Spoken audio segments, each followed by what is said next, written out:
안녕하세요. 매일매일 운동하고 있는 동탄 왕코입니다. 지금 9시에요, 9시. 아침 9시. 퇴근하고 바로 씻었습니다. 운동하려고 했는데, 1시간 동안 빈둥거렸네. 핸드폰 잡고 누워가지고. 못하겠어. 자, 이제 하지만 정신을 차리고 영상을 틀었습니다. 꾸역꾸역 이렇게 영상 찍어서 올리니까 어떻게든 하게 됩니다. 오늘도 스쿼트 하는 날이죠. 하기 싫어요, 근데. 미치겠다, 진짜. 하겠습니다. 해보자. 일단 스트레칭 먼저 해보자. 팔굽혀펴기를 해볼까?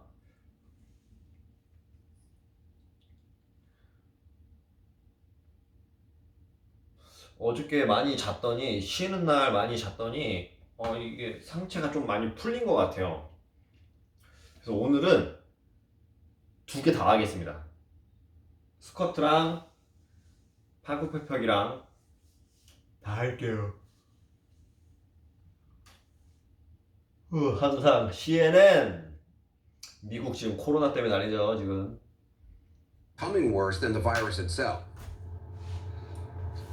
That's right, Anderson. You heard the president say a number of times during this briefing at the White House that he doesn't want the cure to be worse than the problem. And so he was announcing just a few moments ago that he plans on getting the country moving again, getting the economy going again. There are not a lot of specifics at this point as to how that's going to take place. But you could hear where the president's mind is going in all of this. At one point, he was talking about how the coronavirus so far has not been as deadly as the seasonal flu, that it's not as deadly as car accidents. Those are comparisons that he made during the briefing. But Anderson, a huge implication in all of this, the questions that are going to be asked is, if this country reopens again, gets the economy revved up again, does that mean people can go to the airport? Does that mean they can go out to eat in restaurants? Can they go back to the beach? And can kids go back to school, and so on? So a lot of questions just haven't been answered at this point, but the president indicated very clearly that this era of social distancing he would like to see come to an end. And do any of the president's top medical officials actually support that? I think that is a big question at this point. And one thing we should point out in just the last several minutes, the president announced that the First Lady, Melania Trump, has tested negative for the coronavirus. So the president, the First Lady, the Vice President, Mrs. Pence have all tested negative for the coronavirus.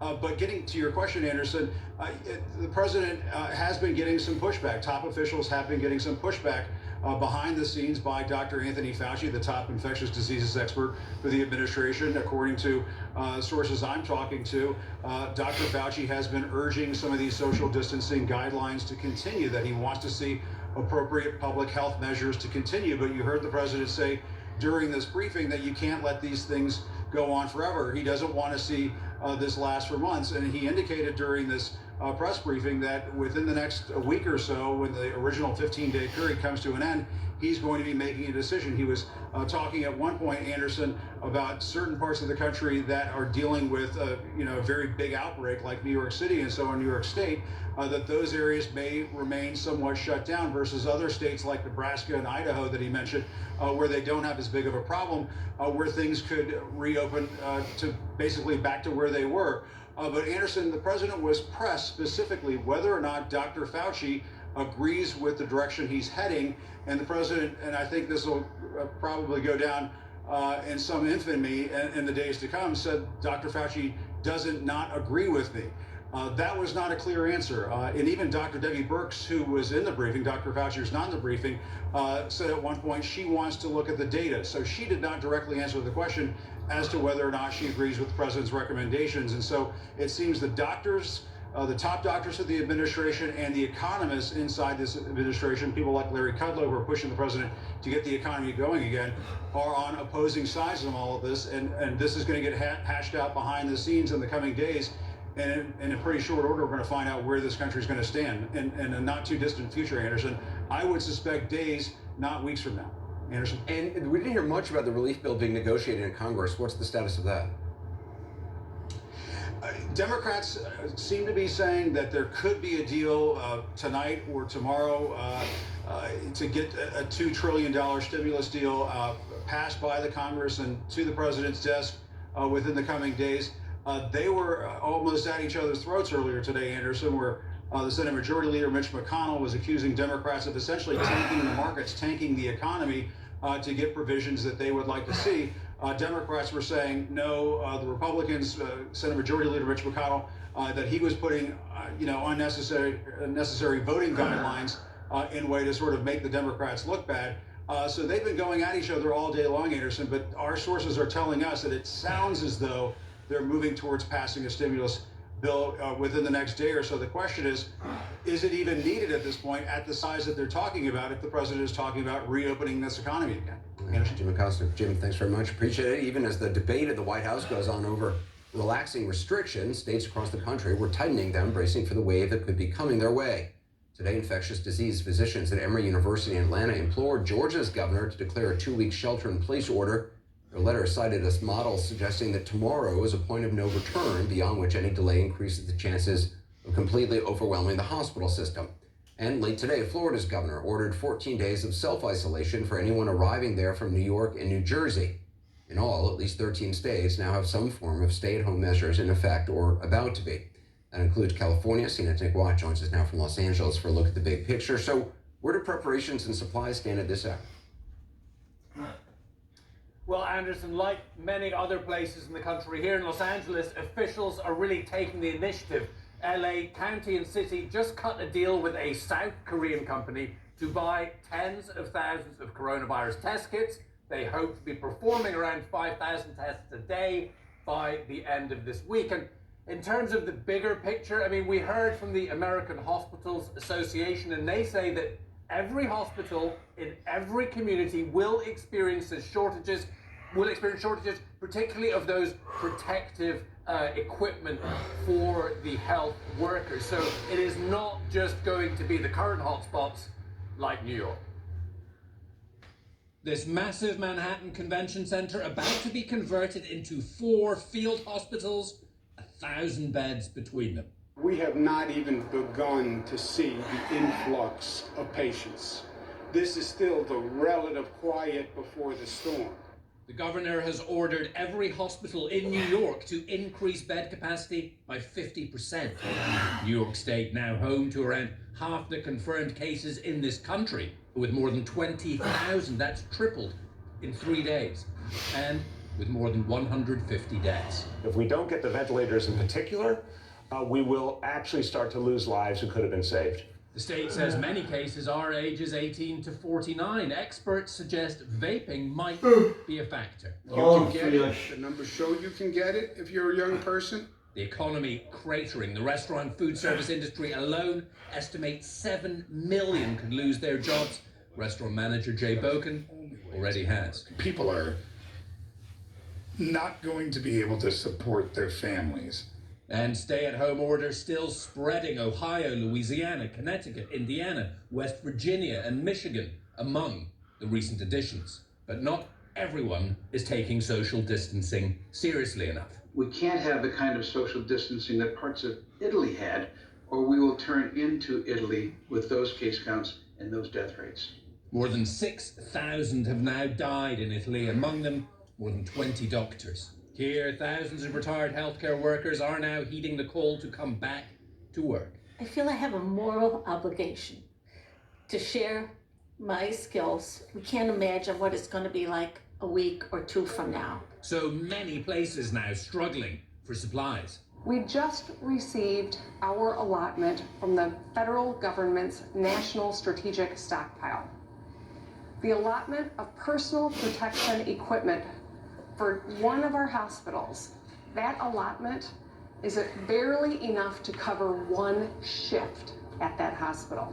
And Mercy, the Navy hospital ship with 800 personnel aboard, today set sail for Los Angeles. Is there a sense of how effective the shelter-in-place order has been there in California? Well, I mean, Anderson, In terms of whether it has slowed the spread, it might be a little while before that data is really readable. But I can tell you that officials here do not think that we have been social distancing enough. And frankly, they're right. I took my kids for a hike yesterday, pulled into the parking lot. It was packed. There were maybe 40 people standing very close together, all waiting to touch that parking ticket machine. So I drove straight out. Today, the county closed all the trails and closed the beach parking lots. Anderson? Well, Nick, thanks very much. Because there are so many fast-moving developments, not just on the medical and hospital fronts, but also controversy over expanding versus narrowing the restrictions on day-to-day life. We're glad to have two medical professionals back in the program, Senior Chief Medical Correspondent Dr. Sanjay Gupta and Dr. Lena Wen, an emergency room physician and former health commissioner for the city of Baltimore. Sanjay, so the president's saying the country is going to be open for business soon, in weeks, not months. The White House considering the idea of scaling back the social distancing guidelines, which, I mean, really just got started and in many places clearly aren't even being followed. Yeah. Does this make sense? You know, look, I think any doctor or public health official who looks at this, if they're being completely honest, it doesn't make sense. I mean, first of all, you know, the numbers are going to get worse. I think everyone sort of has conceded that point over the next week. We know that there is a lag time that's going on right now, so the numbers that we're seeing actually reflect people who may have been exposed up to a couple weeks ago. So I don't know how you could justify, as the numbers are getting worse and the pace at which the numbers are getting worse, it's like building inertia. You then say at that point, let's pull back on the social distancing measures. It really would not have given it a chance at all. So I think if anyone's being honest within the medical public health community, they would say, no, now is not the time. I mean, it's going to be greater sort of impact now. It's obviously a lot to ask people to do, but unless you do it, this is going to spread out a lot longer and cause a lot more pain later on. So, it doesn't make sense. I get the balance here, but it doesn't make sense, Anderson. Dr. Wen, when you hear the president say, you know, that the treatment is worse than I'm getting it wrong. The cure is worse than I'm totally blowing it. When he says essentially that it's worse to continue these social distancing, the isolation, because it's destroying the economy, that's going to cause more harm, more deaths. I mean, there's a big disconnect between what the president is saying and the reality on the ground. I mean, Sanjay mentioned the rising numbers. Well, we're also seeing doctors and nurses plead for medical equipment, plead for ventilators, plead for protective equipment. We're seeing things getting out of control with no sense of how we're going to get it under control. And then to hear the president talk about how we're going to be scaling back restrictions at a time when we have exponential spread of this disease that's killing. It killed 100 people in the last 24 hours. It just really doesn't make any sense, and actually sends a confusing message. Because there are people, a lot of people are taking these social distancing measures seriously, but there are a lot of people who are not. And for them to hear the president say that maybe we should pull back these restrictions, it's really not emphasizing the gravity of the situation that we have. And I really fear that if we do pull back the restrictions, we'll have many tens of thousands, if not more, deaths. And it's all going to be because we didn't listen to the public health experts. Sanjay, I mean, the number of cases in the U.S. has more than doubled since Friday. Is that mainly because more people are being tested? Yeah. I think in part it's because more people are getting tested, but I think that's also evidence that the virus is spreading. And again, I can't emphasize this enough, but it's kind of like looking at the light that's coming from a star, Anderson. I mean, we know that light actually originated many, many years ago. We're just now seeing it. The same could be said for testing. So what we're seeing right now is something that's reflective of, maybe up to a couple weeks ago, and we know that there's been greater spread since then. So the numbers, it's not just the fact that the numbers tick up, it's the pace at which these numbers are going up. As you just mentioned, doubled since Friday, 100 now sadly deaths in a single day. These numbers are going in the wrong direction. How do you then justify the strategy that was designed to try and mitigate these numbers? How do you justify pulling back on that at a time when the numbers are not only going up, but the pace at which they're going up is increasing as well? So it is testing, but I think the spread is clear as well. And Sanjay, what's the breakdown of cases, young people, older people, those with underlying health conditions? Yeah, it's interesting because everyone, I think, often looks at this as a binary thing, people who survived or people who died, which is a fair way to look at this. But I think the fact that people are getting sick and requiring hospitalization even at a younger age is a point that's worth emphasizing. So there's a study came out that looked at about some 500 patients in the United States and found that about 12% of them required hospitalization. So, 50 to 60 patients. So over 10% are requiring hospitalization. The biggest group of people requiring hospitalization was those 65 to 84. About a third of those hospitalized fell into that age group. But Anderson, people aged 20 to 44, 15분밖에 안 됐네. they made up about 20% of the hospitalizations as well. So yes, they are much more likely to survive. They're much more likely to recover if you're younger. But it can be a significant illness, and I think that shouldn't be minimized either, Anderson. And Dr. Nguyen, you have the Surgeon General saying today that this week it's going to get bad. Any sense of how bad? It's definitely going to get bad. And I would say that it's already gotten bad. It's just going to get worse this week and worse next week. And how bad it gets depends on the actions that we each can take today. And this is why I know we've talked about this so much, Anderson, but the idea of taking matters into your own hands, doing what you can. And I like what Sanjay often says about this, which is that we should act as if we each have coronavirus and that other people around us all have it as well. If we each behave that way and think about how can I protect myself, how can I protect those around me, and how can I reduce the rate of transmission in the community, we actually have a chance of slowing this down. We have a chance of saving people's lives. But that takes each of us, and I would say it takes the federal government too. It's hard to ask people to take matters into our own hands and do what we can if we don't see the federal government also stepping up and doing everything in their power to assist state and local officials and to assist people on the ground. Yes, Sanjay, you heard from the Michigan governor in Nick Watt's piece. The allotment they got of personal protective equipment for their state was, she said, would cover one shift in one hospital. 한국 협력이 20개만 하고 오늘 운동 끝내도록 하겠습니다.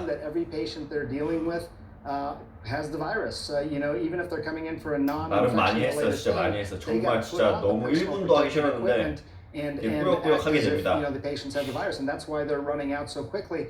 I mean, I don't want to harp on this point, Anderson, but we've known this for some time. We've known that up to 3 billion masks were going to be necessary.